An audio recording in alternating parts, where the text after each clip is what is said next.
Berarti pertanyaan pertamaku pada Michelle ini apa ya, semacam kayak sebuah keanehanku yang pribadi aku harus sampaikan kepada Michelle. Bagiku sih kayak benar-benar aneh sih.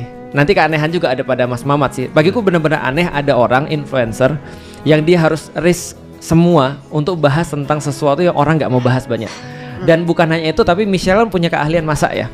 Lalu kemudian Michelle mau banget untuk kayak ngasih tahu orang-orang tentang masakan-masakan yang ada di Palestina gitu kan ya. Lalu kemudian masakin buat orang-orang sampai kasih tahu ini loh secara cultural yang harus kalian tahu. Dan bagi kita kayak kita bilang gini, kita aja nggak sampai seperti itu untuk bahasnya. Terus kenapa sih Michelle sampai bisa bahas kayak gitu? Nah itu ini anakku, pertanyaanku pribadi sih. Satu, I had nothing to lose. Really, I didn't start off with like so many followers, so I didn't have anything to lose. Dua, I just wanted them to humanize people of Palestine aja. Soalnya kalau misalnya kita ngebahas manusia, secara manusiawi itu kita tuh siapa sih? Kita adalah makanan kita adalah budaya kita adalah mungkin baju-baju nasional yang kita pakai. You know, like how come we are not discussing that?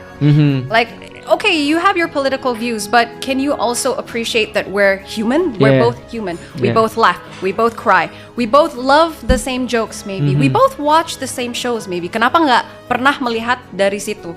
Sedangkan orang kalau misalnya ngebahas isu-isu seperti Palestina, mereka secara langsung itu ditarik langsung kita melihat orang-orang Palestina as a politics. Atau nggak politik atau nggak agama atau nggak, pokoknya apapun itulah mungkin. Yeah, but we're not looking at it from an aspect of pain.